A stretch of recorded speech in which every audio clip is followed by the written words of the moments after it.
సనాతన సంస్కృతికి స్వాగతం. పెళ్లి కూతురును గంపలో కూర్చోబెట్టి పీటల వద్దకు తీసుకురావడం అనే సాంప్రదాయం ఉంది. అందరూ కాకపోయినా కొందరిలో ఈ సాంప్రదాయం బలంగా పాతుకుపోయి ఉంది. ఈ సాంప్రదాయం వెనుక గొప్ప అర్థం ఉంది. ఆడపిల్ల పుడితే ఇంటికి మహాలక్ష్మి వచ్చింది అంటారు. సిరి సంపదలు అంతా ఆ పిల్ల వల్లే కలిగిందని నమ్ముతారు. ఆడపిల్లను బయటకు పంపడం అంటే సంపదను పంపడమని అనుకుంటారు. సిరి సంపదలు ఇచ్చేది శ్రీ మహాలక్ష్మి. ఆవిడ తామర పువ్వులో ఉంటుంది.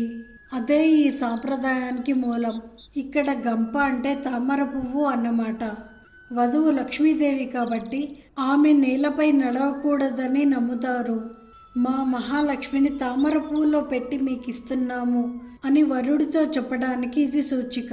పెళ్లిలో వరుడు విష్ణువుగాను వధువు లక్ష్మీదేవిగాను భావిస్తారు.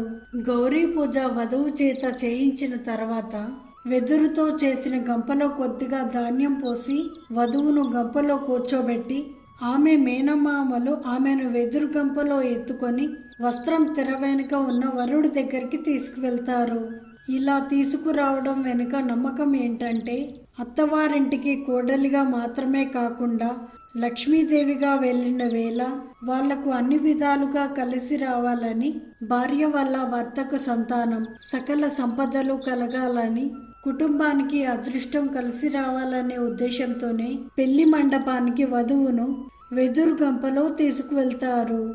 ఈ వీడియో మీకు నచ్చినట్టయితే సబ్స్క్రైబ్ చేయండి, లైక్ చేయండి, షేర్ చేయండి. ధన్యవాదాలు.